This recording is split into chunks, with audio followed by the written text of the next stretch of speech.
Yes please जी, करें start. तो आज हम लोग अपना सेमेस्टर 6 का फर्स्ट लेक्चर स्टार्ट करने जा रहे हैं। थोड़ी सी आपसे इंट्रो बात करता हूँ कि पहले हमने क्या क्या हेड्स ऑफ इनकम पढ़े हुए हैं, उसी को कंटिन्यू करके आपके लिए चैप्टर इन्होंने 1 लिख दिया।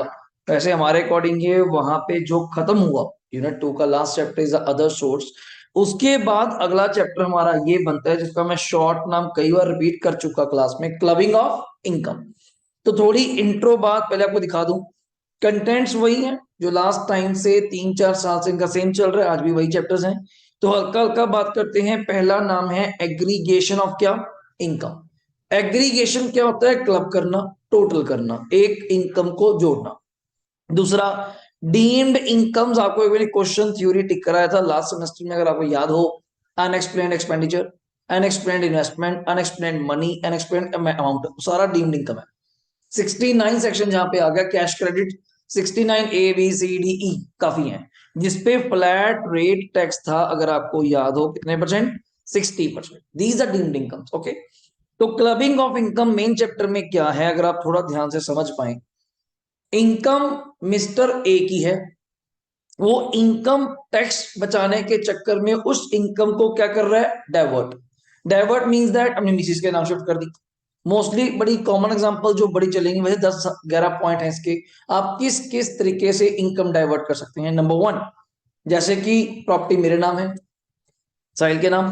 मैंने अपने टेनेंट को बोल दिया कि आप जब चेक देते हो रेंट का, मेरे नाम ना दिया करो, मिसिस के नाम बना दो, अंकिता के नाम पे। वो कहते सर हमें क्या दिक्कत है, हमें तो आपको पैसे देने हैं। आपको दें या मिसिस को दें, उन्होंने चेक उसके नाम पे, बैंक उसमें जाएंगे। सरकार ने जब देखा कि मिसिस अंकिता को क्या आती है, रेंटल इनकम, तो सरकार उससे क्वेश्चनिंग कर सकती है कि आपके पास प्रॉपर्टी कहां पे है, तो प्रॉपर्टी का मालिक कौन निकलेगा, मैं। तो वहां जाके सरकार ने इनकम टैक्स का पॉइंट लॉन्च किया, क्लबिंग ऑफ इनकम, जिसको बोलते हैं transfer of income without transfer of asset. आप इनकम ट्रांसफर कर रहे हैं बिना एसेट ट्रांसफर करे, ऐसा एक पॉइंट हो गया। दूसरा, आपने कहा ऐसी बात है, एसेट ट्रांसफर करनी है, मैं एसेट ट्रांसफर कर देता हूं। आप कहते इतनी बड़ा स्टेप कौन लेगा कि एसेट ही ट्रांसफर कर दी, फिर तो मालिक अंकिता बन गई। नहीं, बट बीच में मैंने 2-3 पॉइंट्स ऐसे डाल दिए जिससे वो एक्ट क्या बन गया, वॉइड।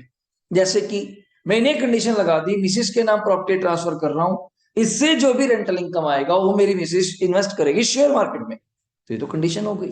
तो मैं कंट्रोल तो आप ही कर रहे हैं कि प्रॉपर्टी ट्रांसफर कर देता हूं, जो रेंटल आएगा वो कहां लगाएगी, शेयर मार्केट में। जो रेंटल आएगा उसका ऐसे यूज करना है, रेंटल आएगा वो मुझे देगी, तो अल्टीमेटली तो फिर प्रॉपर्टी इनकम आपकी हुई। जिसमें इसको बोलते हैं, इसको इंग्लिश में एक वर्ड बोलते हैं शॉर्ट फॉर्म में, रेवोकेबल ट्रांसफर। जो ट्रांसफर टूट सकता है, तो इरेवोकेबल नहीं है। हाँ, डेथ हो जाए मिसेस की, उसके बाद तो अल्टीमेट मालिक आप ही बनेंगे, वो डिफरेंट चीज है। उसमें हमें वो एक्सेप्शन आ गया, वहां मैं तंग नहीं करूंगा। अदरवाइज अगर आप कोई किंतु परंतु बीच में रखेंगे, अगर वो ऐसा करेगी, अगर वो ये करेगी, अगर वो पैसा यहाँ इन्वेस्ट करेगी, अगर वो रेंटल इनकम को दोबारा प्रॉपर्टी में लगाएगी, अगर ऐसा पॉइंट रखेंगे, चाहे आपने उनको एसेट दे दी हो, तब भी उसको हम ट्रांसफर नहीं मानेंगे। लीगल ऑनर आप ही मानेंगे। यहाँ बच्चे को पढ़ते हुए डाउट आया, क्या सरकार यहाँ हमारी गलतियां ठीक करवा रही है? नहीं। आपने सोचा टेनेंट ने चेक दिए मिसिस को, क्या सरकार ये चाहती है टेनेंट से कि तू चेक वापस ले? नहीं। सरकार कहती है जो तुम काम कर रहे हो करो, वो तुम्हारा काम है, बस ये बताओ रेंट की अमाउंट क्या है। मैं कहा 6 लाख। बस बात खत्म होगी। साहिल की इनकम में जाके जोड़ दो। मेरा क्या काम? सरकार आपको तो फटकार लगाएगी, या अंकिता को बुलाएगी तू पागल है, या टेनेंट को बुलाएगा तू पागल है, कि प्रॉपर्टी का मालिक साहिल तू रेंट दे रहा है अंकिता को। उनसे हमें मतलब ही नहीं। गवर्नमेंट ऑफ इंडिया को आपसे मतलब नहीं, उसको मतलब है आपके टैक्स से। और ये आपने प्लानिंग क्यों करी थी भैया? टैक्स बचाने के लिए। मैं ऑलरेडी हाई टैक्स पेयर हूँ, 8 लाख 9 लाख मेरी इनकम है, 6 लाख रेंट आता, तो मेरी इनकम कितनी बन जाती, 15 लाख। 15 लाख आप समझती हैं, 10 लाख से ऊपर गया, उस पर 30% मुझे क्या देना पड़ता, टैक्स। वही मिसिस को फायदा हो जाता। अगर उनकी भी और इनकम नहीं है इस टाइम राइट नाउ, अगर उनको 6 लाख रेंट आता भी, तो मैं 1.5 लाख रुपए कहाँ इन्वेस्ट करा देता, एटीसी, याद कीजिए, एटीसी में, सुकन्या समृद्धि में, पीपीएफ में, कहीं इन्वेस्ट कर देती। बचते कितने बचना, 4.5 लाख, 4,50,000। वो वैसे ही 5 लाख से कम है, तो उस पर वैसे ही आपका टैक्स ना बनता, 87 लेके जीरो हो जाता। कहीं मेरे केस में जोड़ती तो टैक्स ही बहुत बन जाता, 1.5-2 लाख रुपए मेरे टैक्स बचता है ड्यू टू दैट प्लानिंग। तो सरकार कहती है ये प्लानिंग हम होने नहीं देंगे, आप कर लीजिए, वो आपका काम है। But income should be taxable in the hand of transferor, not in the hand of transferring. ये वर्ड बोला। एक ये तो एक एग्जांपल है। एक एग्जांपल, एसेट ट्रांसफर करो या ना करो। फिर बात चली, एक छोटी सी एग्जांपल ले रहा हूं, बड़ा of track, income of minor. कभी सुना होगा आपने, सर बच्चे भी इनकम कमाते हैं। तो सर बच्चे कैसे इनकम कमा सकते हैं? नॉट बच्चे इनकम कमाते मींस दैट बच्चे के नाम पे उसके ग्रैंडफादर ने, किसी ने कोई डिवेंचर शिफ्ट कर दिए, कोई एफडी करवा दी, तो उस बच्चे को क्या आता है? इंटरेस्ट आता है। पर वो बच्चा लायबल नहीं है क्या देने के लिए? टैक्स। तो वो इनकम क्लब करी जाएगी किसके हाथ में? माता या पिता, मदर या फादर के हैंड, दोनों में नहीं, एक के हैंड में। सर ये कैसे पता चलेगा किसके हैंड में क्लब करेंगे? उस बच्चे की इनकम छोड़ दो, भूल जाओ, मदर फादर में किसकी इनकम दोनों में से ज्यादा है? मैंने कहा मदर को पूछा आपकी इनकम कितनी है without dad income, without minor income, उसको ना जोड़, अपनी इनकम था यदि 6 लाख। फादर को पूछा, कहता 7 लाख, पैसा का फैसला, फादर की इनकम में उस बच्चे की इनकम को जोड़ देंगे। अगला क्वेश्चन आपका दिमाग में आता है, सर अगर मान लो हस्बैंड वाइफ इकट्ठे नहीं रहते, डाइवोर्सी हैं, तो कॉमन सेंस जिसके साथ बच्चा रहता है, बच्चे को मेंटेन कौन कर रहा है? ऑब्वियसली मदर या फादर, उसके हैंड में। क्या सर कभी चेंज भी हो सकता है? हाँ बिल्कुल हो सकता है। जिस साल एओ को, एओ कौन? असेसिंग ऑफिसर को, ये लगा ऑफिसर को कि नहीं भाई अब इनकम मदर की ज्यादा हो गई, नॉट का फादर, तो वो चेंज कर सकता है, but by giving a opportunity of being heard, आपको बोलने का मौका दिया जाएगा। देन फिर बात चली, सर ऐसे तो मैंने सुना है माइनर तो आजकल टीवी पे बढ़ाते हैं, टीवी शोज में, डांस इंडिया डांस में, इंडियन आइडल में, टैलेंट शोज में बड़े पैसे कमाते हैं। हाँ, मैं क्या वहां क्लबिंग नहीं होगी। 3 केस में, अगर बच्चा आर्ट से पैसा कमाता है, स्पेशल चाइल्ड है, मूवी वगैरह से कमाता है, या डिसेबल है, मतलब बीमारी से जूझ रहा है, डिसीज जिससे है, क्योंकि उसको क्या आएगा? डोनेशंस। जैसे टीवी पे आप सुनती हैं, इंस्टाग्राम पे कई बार बच्चे की फोटो लगा के कहते हैं इसको बड़ी अजीब बीमारी है, बड़ी दिक्कत बीमारी है, तो उसके लिए डोनेशन चाहिए, तो उसको आप हैवी अमाउंट सेंड करती हैं, तो वो इनकम, जो पैसा आ रहा है, वो मदर फादर में क्लब नहीं होगा। तो उस केस में मदर फादर में इनकम क्लब नहीं होगी, बच्चा खुद रिटर्न भरेगा, उसका पैन भी अप्लाई होगा, जबकि 18 से पहले पैन अप्लाई नहीं होता, उस केस में हो जाएगा, ठीक है। क्योंकि आप पढ़ चुके अदर सोर्स में, वो डांस इंडिया डांस जीत के आएगा तो 30% तो टैक्स लग के मिलेगा, तो दैट्स वाई। ये एक छोटी सी मैंने एग्जांपल ली, शॉर्ट नोट इसका बड़ा बनता है। और एक और सरकार ने कहा, आप चैप्टर नंबर पहले सेमेस्टर में फिफ्थ में पढ़ चुकी, चैप्टर था एग्जम्प्ट इनकम्स, अगर आपको याद हो, मैंने अभी कहा मदर या फादर में इनकम ऑफ माइनर क्या होगी, जल्दी बोलना? क्लब। तो सरकार बीच में आ गई, जिस मदर फादर में इनकम क्लब होगी उस मदर फादर को पर चाइल्ड अगर 2 बच्चे हैं, मोस्टली 2 ही बच्चे सरकार ने हैं, तो 1500 रुपए पर ईयर की हम आपको क्या देंगे? एग्जम्पशन। बहुत छोटी है बट फिर भी सरकार ने रखा, अकॉर्डिंग टू सेक्शन 1032, 1032 आप चेक करेंगी तो हमने पढ़ा भी था, income of minor exam in the hands of mother father up to the amount of 1500। अब मान लो बच्चे की अमाउंट 1000 बनती है, 1500 सरकार माफ कर रही है, 1000 भी क्या बनती हुई छोटी सी। तो हम तो मान के चलते हैं मोस्टली दादा दादी नाना नानी क्या करा देते हैं बच्चे के नाम पे एफडी, कि पेरेंट्स को दिक्कत ही ना इसके पालन पोषण में, अच्छी खासी 10 लाख की एफडी करा दी, उसका जो ब्याज आएगा उसी से काम चलता रहेगा। तो ये क्लबिंग की छोटी सी बात है।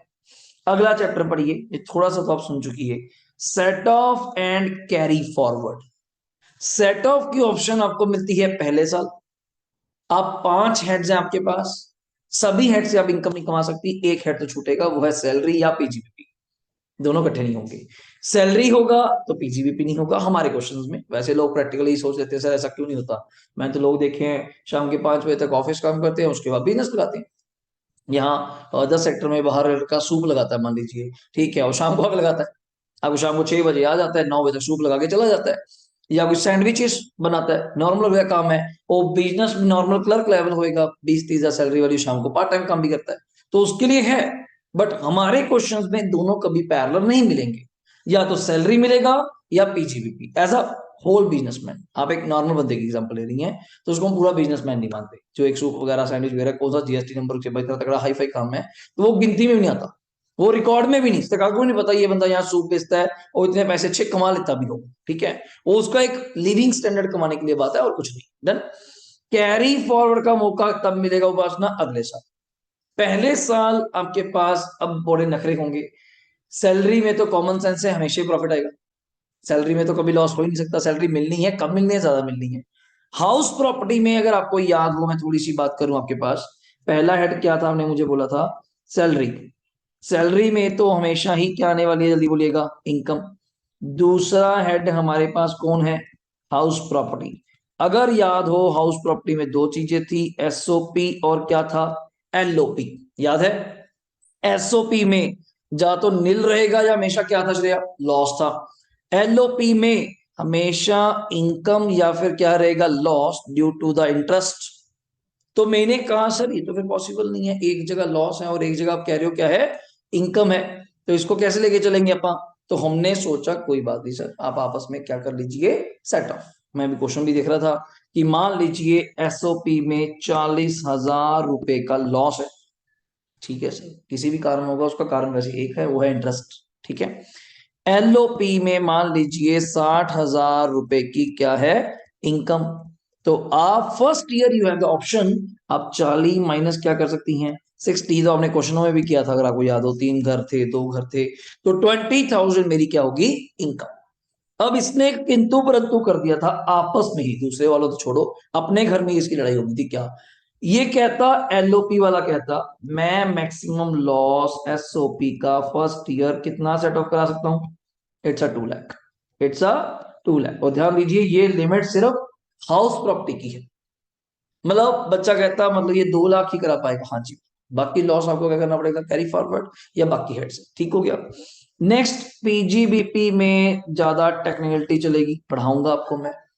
आप सोचते हैं पीजीपी मतलब बिजनेस, हाँ बिल्कुल, पर हमने यहाँ बिजनेस को 3 पार्ट्स में बांटा। Number 1, normal business. नंबर 1 कौन सा, जैसे आप दिमाग में रखिए, मान लीजिए क्लोथ का, तो एक छोटी सी एग्जांपल दिमाग में रहेगी, हाँ जी, कपड़े का बिजनेस। दूसरा मैंने रखा स्पेकुलेटिव, क्या नाम है, स्पेकुलेटिव बिजनेस, समझते हैं word, speculative business. Share market, government कुछ बिजनेस को शेयर मार्केट मानती है जहां पे ट्रेडिंग होती है, जहां पे एक्चुअल डिलीवरीज नहीं होती, तो उसको। तीसरा है स्पेसिफाइड बिजनेस, कौन सा है, अगर आपको याद आया हो, जो मैंने टिक करवाए थे 14 बिजनेस थे, वो कोल्ड स्टोर वाले, होटल वाले, हॉस्पिटल्स, फर्टिलाइजर प्लांट्स, आयरन और, तो जिसका सेक्शन था 35 AD, क्या था, 35 AD। ये आपको बहुत अच्छे से पढ़ने को मिलेगा पीजीपी में। अगली बात थी, अगर आपको याद हो, हेड का क्या नाम था, कैपिटल गेन। इसके अंदर तो मैं दो ही बात करूंगा, उसके अंदर ही लॉस आ जाएगा, लॉन्ग टर्म कैपिटल गेन और अपना अगला था क्या, short term capital gain. Sir इसके अंदर दो दो बातें थी, अगर आप याद करें, शेयर्स अलग था, बाकी को तो मैं एक वर्ड बोल देता हूं, अदर। इन्होंने तो अलग ही बात कर दी, शेयर एक तरफ कर दो, अदर एक तरफ, भी था भी ऐसा ही। शेयर्स की सेक्शन जो मेन चलता था, अगर आपको याद हो, 112A मेन था। शॉर्ट टर्म में भी सर दो बातें थी, मेन तो था शेयर्स और अगला था क्या, अदर्स, जितना रिकॉल हो जाए। शेयर्स में भी सर यहाँ तो ऐसे स्पेशल था, 111A स्पेशल रेट था उसका। अदर्स तो फिर छोड़िए, क्या बात करेंगे, स्लैब रेट और देखेंगे, वही रेट की बात नहीं कर रहे। और लास्ट था अदर सोर्स। बच्चा इतना लिख के ही हटता है, सर अदर सोर्स में तो कभी लॉस नहीं आएगा। नहीं आ सकता है, आपने वो रेंटल वाली इनकम देखी थी, सब लेटिंग, मैंने लिया घर, किराए पे चढ़ाया 20,000, बल्कि उल्टा मेरा खर्चा ज्यादा हो गया कमाने के लिए, रेंट भी देना पड़ा मुझे, रिपेयर, मेंटेनेंस, डेप्रिसिएशन, एवरीथिंग आपको अलाउड होता है, कुछ आपने पढ़ा हुआ है, तो आ सकता है। बट यहाँ इनकम भी है और very rare chance of loss, मतलब शायद देखने को भी ना मिले आपके क्वेश्चन में। ऐसे क्वेश्चन डिजाइन किए गए हैं जहां मैं नहीं कहूंगा कि लॉस होगा। और इसका सबसे बड़ा बड़ा दिल है, ये किसी को मन नहीं करता, जिस मर्जी हेड में लॉस हो जाए, इसके पास आगे बैठ जाओ, अगर कैपिटल गेन में। जबकि कैपिटल गेन अपने आप में बहुत नखरा करता है, ये अपने घर में भी नखरा करता है। जब आपको पढ़ाएंगे बड़ा तरीके से याद कराऊंगा कि ये कहता है अगर लॉन्ग टर्म का मान लीजिए लॉस है, तो सिर्फ किससे सेटल होगा, लॉन्ग टर्म कैपिटल गेन से, और कहीं जा ही नहीं सकता। बाकी घर तो छोड़ो, अपने घर के अंदर बंदिश है। शॉर्ट टर्म को भी कह दिया तो भी सुन ले, शॉर्ट टर्म से और लॉन्ग टर्म से, बट बाहर तो भी नहीं जा सकता, पर उसको फायदा करा, तेरे पास दो ऑप्शन है, शॉर्ट टर्म से और लॉन्ग टर्म से। बट आप कहेंगे लॉन्ग टर्म के पास तो ऑप्शन नहीं सर, लॉन्ग टर्म के पास तो ऑप्शन नहीं है क्या, फिर मैं क्या करूं, क्या कुछ नहीं, वेट करिए, इट्स अ कैरी फॉरवर्ड, अगले साल मौका मिलेगा, then you have to wait the question, तब देखिएगा। तो ये 5 हेड्स को बड़ा घुमाएंगे। बट अच्छी बात यह है, आपको कोई भी हेड सॉल्व नहीं करना, ये थोड़ा फायदा हो गया इस सेमेस्टर में। कोई भी हेड सॉल्व नहीं करना कि पूरा बना बना के हाउस प्रॉपर्टी निकालना, नहीं, ऐसा कुछ नहीं है। एक्सेप्ट इक्का दुक्का चैप्टर में भी दिखाऊंगा, वरना सब कुछ दिया हुआ होगा। Salary income, house property income, इसमें लॉस है, इसमें प्रॉफिट है, सब दिया होगा। कोई फेयर म्यूनिसिपल नहीं होने वाला, सब दिया होगा। यू हैव टू बस रीड द लॉ। और सबसे दूसरी अच्छी चीज क्या, नोट्स अपने तैयार है। नोट्स अपने पास हैं, जैसे समरी टेक्निक पहले थी, क्लबिंग की 4 पेज की समरी है मेरी, जस्ट सेट ऑफ की 4 पेज की है, मतलब 8 पेजेस में हमारे 2 चैप्टर, पहले 2 चैप्टर जो पेपर में रिपीट है वो आने ही आने हैं। तो ये हमारा कंटेंट में रेडी है। तीसरा सबसे इंपॉर्टेंट चैप्टर क्या है, डिडक्शंस, जहां आपने सेक्शन मुझसे रीड किया था अगर याद हो। अब डीपली बात कर पाऊंगा आपसे इस चैप्टर में 80C क्या है, और 80C से लेके कहां तक चलते हैं, 80U। अब बहुत है, बच्चा कहता फिर भी थोड़ी हुई सर, सी से यू तक नहीं, मैं कह रहा हूँ सी के अंदर 4-5 है। 80C, 80CCC, 80CCD, पहले तो बच्चा कहता हाँ चलो फिर ठीक है। 80C कहा आपने, 80CCC कहा, सबके नाम है, अलग अलग नाम है। 80CCD कहा आपने, मैं कहा हाँ जी। 80CCD 1, 80CCD 1B एंड 2, वो अलग हो गया 3। फिर बच्चा कहता लास्ट आ गया 80CCE, वो लास्ट है। मैं बच्चा कहता हाँ फिर ठीक है कोई बात नहीं। तो बीच में आधे है भी नहीं, जैसे सोचेंगे PQR, वो है भी नहीं। ठीक है ना, तो ऐसे तो बहुत बन जाएंगे अल्फाबेटिक चले सर, ऐसे तो आप एक सेक्शन के आगे बहुत बना रहे हो। तो नहीं, अल्फाबेटिक नहीं कहूंगा। अब 80D में 3 है, 80G, 80E में 1 है, 80D, 80DD, DDB 3 है, 80E 1 है, 80F है नहीं, 80G 1 है, GGA, GGB, GGC 3 है, और छोटे छोटे हैं 2-2 पॉइंट के। समरी इसकी भी रेडी है, वो पढ़ेंगे। इस चैप्टर में ओनली आपको क्या दिए हुए हैं, रेट्स, और कुछ नहीं है, बड़ा डीपली दिए हुए हैं, क्योंकि इतने डीपली हमारे काम आते नहीं, बट मैं कोशिश करूंगा जितना रिकॉल आपको करा पाऊं, तो मोस्टली हमने पढ़े हुए हैं। ये चैप्टर इंटरेस्टिंग है, वैसे मैं अगर चाहूं तो इसको मैं आज भी शुरू कर सकता हूं, बट इसको रोकने वाला मोस्टली चैप्टर कौन बनेगा, थर्ड, डिडक्शंस, वो हमें आते नहीं। जैसे आप उस दिन बच्चे पूछ रहे थे एग्रीकल्चर में, सर 80 TTA अगर थोड़ी सी याद हो, वो सेविंग अकाउंट के इंटरेस्ट पे मिलती है 10,000 रुपए। तो मैं अभी बात नहीं करूंगा, जब पता ही नहीं तो क्यों पंगा लेना। या सर हमें कैसे पता चलेगा, ये भी होती है। 80 TTB ये होती है। ये दोनों चैप्टर आपके उपासना थ्योरी है, ये दोनों इंटायरली इंटायरली थ्योरी, कुछ भी इसमें करने वाला नहीं है। आप नंबर भी दे सकती हैं, ओनली 6 पेज का, ओनली आप कितने का है ये थोड़ा गलत दिया हुआ है, ये 2 पेज का है। ये हो जाता है, बुक वाले कर देते हैं ऐसा कुछ, तो ये सिर्फ 2 पेज का है। तो नाम पढ़ लीजिए थोड़ा सा, क्या नाम है, डबल टैक्सेशन रिलीफ, जो आप डाउट मुझसे कई बार पूछते थे। सर मान लीजिए आप फॉरेन भी इनकम कमाते हैं, और उस इनकम पे फॉरेन गवर्नमेंट भी टैक्स लेगी, जब उस इनकम को इंडिया लेकर आएंगे तो इंडिया वाले भी टैक्स लेंगे, पर हमारे पास क्या बचना है, 30% तो इंडियन गवर्नमेंट मांगते हैं, तो वो भी 20-25 तो मांगते होंगे। तो वहां पे हमारे कुछ MOU, memorandum of understanding, sign है कंट्रीज के साथ, जो कंट्रीज में गवर्नमेंट्स हैं, जहाँ तालिबान वगैरह वहां नहीं, जहां हमें पता नहीं कि कौन सरकार चलाता है, वहां पे गुंडागर्दी राज है, वो नहीं। गवर्नमेंट्स के साथ टाई अप है कि अगर एक कंट्री टैक्स लेगी तो दूसरी country average of tax rate निकाल के, थोड़ा टेक्निकल बता रहा हूँ जो सीए में पढ़ते हैं, उसका रिबेट देगी आपको, कि सर आप ऑलरेडी इतने पे टैक्स दिया है, तो आपको यहाँ टैक्स देने की जरूरत नहीं। सारे नहीं माफ करूंगा, कुछ तरीका है, फॉर्मूला बेस है आपको, पर थ्योरी है। सबसे इंपॉर्टेंट चैप्टर, सबसे वैसे तो ई मेन है, जब शुरू होने वाला है, अगर देख रहे हो आप, असेसमेंट ऑफ क्या, इंडिविजुअल। सीए में भी सिर्फ यही चैप्टर हमारे पास आता है, एक ही चैप्टर आता है इंडिविजुअल, मतलब आगे आपने देखा हो, जितनी आपने मुझसे चीजें पढ़ी हैं सारी किसकी पढ़ी हैं वैसे, individual. Salary individual, house property individual, हमने कभी सुना ही नहीं फर्म बारे में। पीजीपी थ्योरी पढ़ा इंडिविजुअल, कैपिटल गेन तो कोई भी कमा सकता है इंडिविजुअल। और ये चीज था, इसका क्वेश्चन बनेगा इस चैप्टर के लिए, आके बच्चे को फील होता है मैंने क्यों नहीं पहला सेमेस्टर पढ़ा, बिकॉज एक कॉम्बिनेशन है 5x का, इसमें अदर सोर्स भी आएगा, वही पोस्टल सेविंग, डिवेंचर इंटरेस्ट, थोड़ा सा कैपिटल गेन भी आएगा, पर इतना नहीं आएगा पूरा पूरा क्वेश्चन 54EC, नहीं नहीं नहीं नहीं, कुछ नहीं। पर एक लैंड है, इस तारीख को ली थी, इस तारीख को बेची, थोड़ा सा मंजुला जैसा, अगर वो केस बना, डेट, फालतू कुछ नहीं। अगले सेमेस्टर में आपके 3 न्यूमेरिकल तो पहले 9 में बैठेंगे, जब आपका वेट करेंगे पेपर में, कहीं जाने की जरूरत नहीं। और सबसे इजी सेमेस्टर मेरे अकॉर्डिंग ये है, क्योंकि इसके न्यूमेरिकल्स हैं नए, बिल्कुल नए हैं, जैसे कि असेसमेंट ऑफ HUF कभी नहीं सुना, हमने HUF का क्वेश्चन ही नहीं करा कभी। असेसमेंट ऑफ फर्म्स पार्टनर्स का तो क्वेश्चन कभी भी नहीं करा। और असेसमेंट ऑफ AOP नाम सब सुने हुए हैं, पर इनकी असेसमेंट तो असेसमेंट छोड़िए, इनके हेड नहीं पता, असेसमेंट छोड़िए इनके हेड नहीं पता, क्योंकि इनके हेड सैलरी कैसे होगा?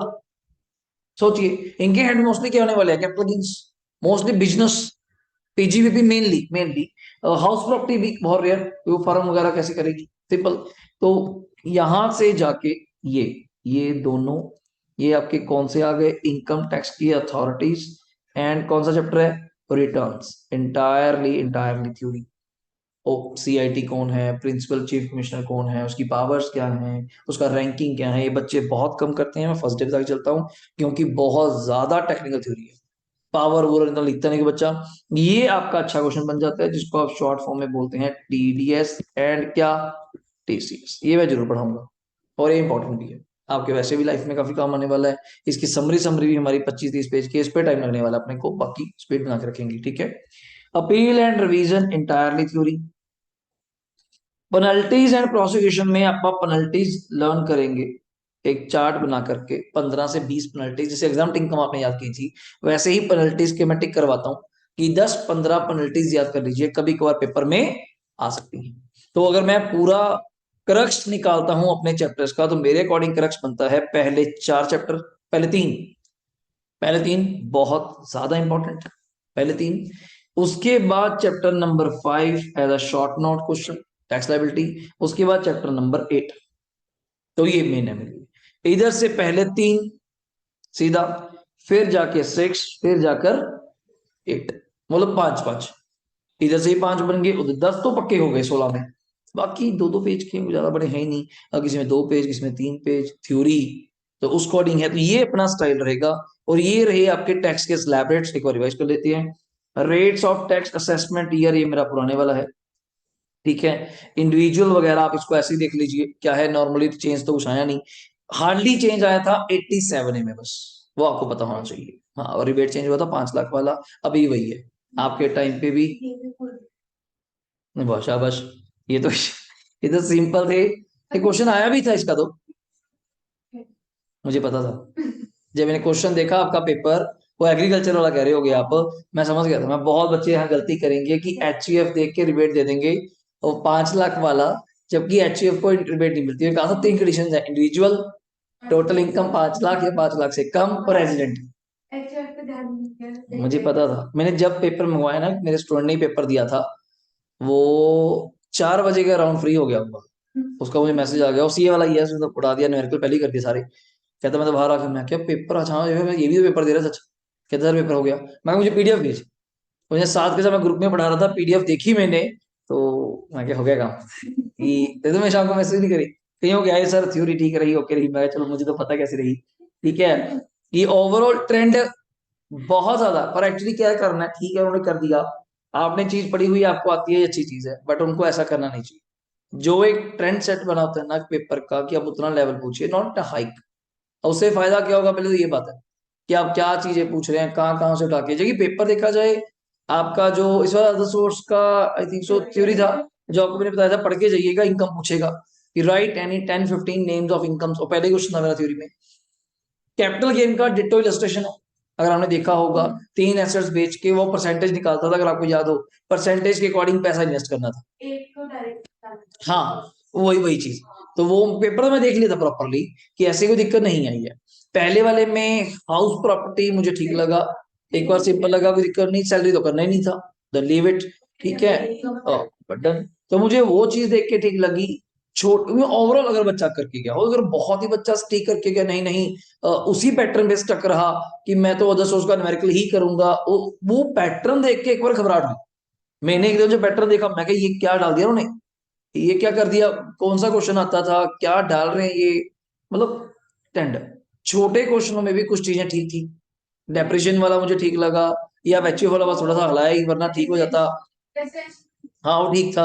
तो उसको अकॉर्डिंगली कुछ चीजें तो ओवरऑल ठीक थी, बट जब एक मन में ना पैटर्न बन जाता है, जब हम लास्ट वाले डेज में पढ़ रहे थे, तो पैटर्न डिसाइड था, नहीं नहीं वही 54 एग्जाम्पशन आएंगी, वही वही आएगा। जब वो नई चीजें आती तो मन, हाँ, नहीं वो होता ही है जी, देखो, तो नया रेट लगा दे। हाँ, तेरी बात हुई होगी निर्मला सीतारमण से कि अब 10% रेट लगाना है। तो इंडिविजुअल, एचजीएफ, एओपी, बीओआई, एजीपी के लिए पहले 2.5 लाख तक माफ है, अगले 2.5 लाख तक आपको पता है जी 5% एक्सीडिंग करके 5 लाख तक। अगला अगर जाएंगे आप 5 लाख के ऊपर 20% और 10 लाख के ऊपर 30%, जो हमने याद भी कर लिया था किसी टाइम फर्स्ट लेक्चर, मुझे याद है कि अगर इनकम 11 लाख पे टैक्स लगाना है तो मैंने कहा था बस 2-3 चीजें देख लो, एज एज उसकी 60 से कम हो, 11 लाख पे टैक्स लगाना है, दिमाग में खराब करिए, सीधा 1 लाख का 30, 1 लाख का 30 कर दीजिए ऊपर वाले 10 के ऊपर, तो एक 10 लाख का कितना बनता है, 1,12,500, 1,12,500 प्लस 30, 142,500 प्लस सेस 4%, डन करिए। एज का चक्कर हमने जाके 2 लोगों को दिया, सिर्फ एक बंदा मेन था इंडिविजुअल। एचईएफ, एओपी, बीओआई, एजेपी पढ़ेंगे, इनको एज का कोई सीन नहीं है, सीनियर सिटीजन कहा गया 3 लाख तक नहीं ला सर, वो 2.5 के 3 हो गया, 3 से 5, 5%, 5 से ऊपर फिर वही 20, 10 के ऊपर फिर वही 30, इतनी सी बात थी बस, ठीक हो गया। सुपर सीनियर 80 ईयर्स और मोर कहा था, पहले 5 लाख तक माफ है, 5 के ऊपर जल्दी बोलना 20%, और 10 लाख के ऊपर 30%, तो बस एज का बेनिफिट था और तो कुछ खास नहीं था, ठीक हो गया। इसके बाद ये सरचार्ज के रेट हैं जो अभी तक तो आपने कभी काम में आए नहीं, पर वैसे ये चेंज हो चुके हैं, ये रेट नहीं है उसके, हो गए अपना मैं बात करूं आपसे 10, 15, ठीक है 25 और 37, काफी ज्यादा हो गए पर वो भी काम नहीं आएंगे। एजुकेशन सेस आपका 4% हो गया। स्पेशल रेट आपको पता है शेयर्स पे 111 ए पे 15% है, long term capital gain flat 20% है, कैजुअल लॉटरीज 30% है, 87 है रिबेट, ये मैं कह रहा था ये पुराना है, ये 12,500, ये 12,500 है, और the tax which average lower, और यहाँ इनकम 3.5 की जगह कितनी है आपके पास, 5 लाख, तो मतलब ज्यादा कुछ नहीं चेंज हुआ।